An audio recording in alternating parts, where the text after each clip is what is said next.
151 సీట్లు వచ్చిన వ్యక్తి 11 సీట్లు పడిపోయారు. ప్రతిపక్ష హోదా లేకుండా పోయారు. అహంకారం వస్తే ఎంత ఇబ్బంది పడతాం అనే దానికి ఇది ఒక ఉదాహరణ మాత్రం. మేము 151 నుంచి 11కి వచ్చిందే మీకు కనపడుతుందా?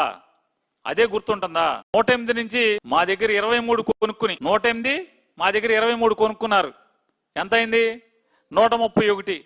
131 నుంచి 23కి పడ్డారు. తెలీదా? అది 131 నుంచి 23కి పడ్డారు కదా, అది గుర్తులేదా? అది యాది లేదా? 151 నుంచి 11 యాది ఉందా? అరే నువ్వు 23 నుంచి 164కి వచ్చినప్పుడు మేము 11 నుంచి 170కి రాలేమా ఏంటి? అరే ప్రజలు ఓటేయాలి కానీ, ప్రజలు మన ఎత్తి కూర్చోబెట్టాలే కానీ 170 ఏంటి 173 కూడా వస్తాం. పెద్ద విషయం ఉంది. అవి తెలుసుకుంటే బెటర్. ఇల్లు జనం ఓటేస్తే ఆయన ఎవరో ఇదివరకు చంద్రబాబు నాయుడు గారితో తిరిగేవాడు, నారా లోకేష్ నాయుడు గారితో, పరకాల ప్రభాకర్ గారు అని చెప్పని ఆయన ప్రశ్నలు వేస్తున్నాడు. చెప్పండి సాయంత్రం 5 గంటల దాకా, 5 గంటల నుంచి తెల్లారుజాము 2 దాకా 12.5% ఓటింగ్ ఎందుకు జరిగింది? రాత్రి 12 కాడి నుంచి తెల్లారుజాము 2:30 దాకా 3,500 బూతుల్లో ఓటింగ్ జరిగింది. ఇది విచిత్రం కదా? ఇది సమానం చెప్పాలి కదా. ఆడి చెప్పే మీతో పాటు తిరిగాడు కదా పరకాల ప్రభాకర్ గారు, ఆయనకి చెప్పే ధైర్యం ఉందా మీకు? పవన్ కళ్యాణ్ గారితో తిరిగాడు, చంద్రబాబు నాయుడు గారితో తిరిగాడు, ఇద్దరితో తిరిగాడు పరకాల ప్రభాకర్ గారు. ఆయన అడుగుతున్నాడు కదా చెప్పండి.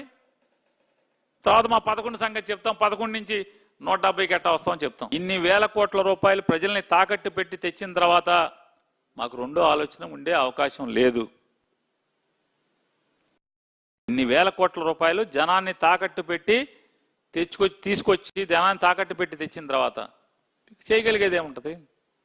మేము జనాన్ని ముంచే నాయకులం కాదు, ముంచే మనుషులం కాదు. నేను అడుగుతున్నాను మీరు రెట్టిస్తున్నారు కదా మాట మాటకి. ఎవరు? లోకేష్, పవన్ కళ్యాణ్, చంద్రబాబు, వీళ్ళందరూ కూడా. ఏమయ్యా నువ్వు మార్చగలిగినప్పుడు, కేంద్రంతో సవరణ చేయగలిగినప్పుడు మా ప్రభుత్వం సవరణ చేయడానికి అవకాశం లేదేంటి? మామూలుగా అడుగుతున్నా. మేము చేసే ఆలోచన లేదులే, ఎందుకంటే మాకు ఇన్ని అప్పులు తెచ్చాక మేము ఇంకా మాకు ఆలోచన ఏముంటుంది? ఇప్పుడు 74,000 కోట్లు టెండర్లు పిలిచేసి ఇప్పటికి 47,000 కోట్లు 20 నెలల్లో అప్పులు తెచ్చేసేసి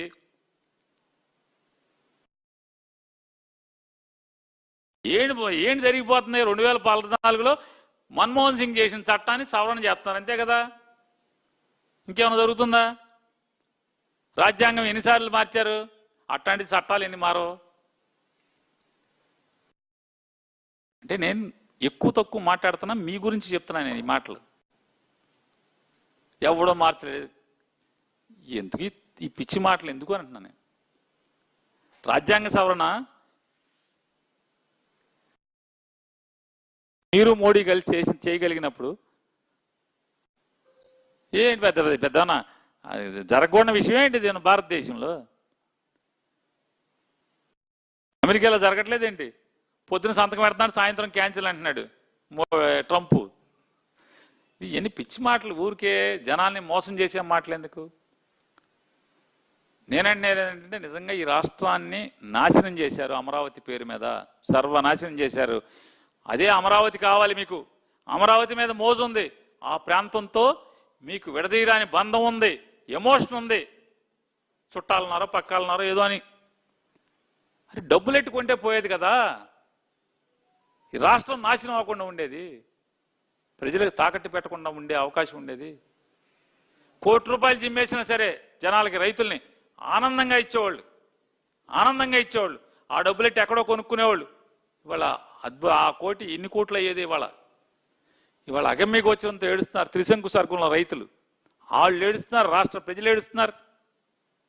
సమ్మగా ఉంది ఎవరికయ్యా అంటే ఈ కాంట్రాక్టర్లు, ఆ కంపెనీ ఈ కంపెనీ, బిఎస్ఆర్, ఓఎస్ఆర్, మెగా, ఈగా ఆ కంపెనీలు, బిఎస్ఆర్ పోలిన కంపెనీలు ఉన్నాయి. ఈ కంపెనీల వాళ్ళు చంద్రబాబు నాయుడు గారు, ఈ కంపెనీ పవన్ కళ్యాణ్ కంపెనీ, లోకేష్, చంద్రబాబు నాయుడు ఈ కంపెనీ, ఆ కంపెనీలు, ఈ కంపెనీలు మాత్రమే సమ్మగా ఉన్నాయి. జనానికి ఏడుపుగా ఉంది, అమరావతి రైతులకు ఏడుపు అని.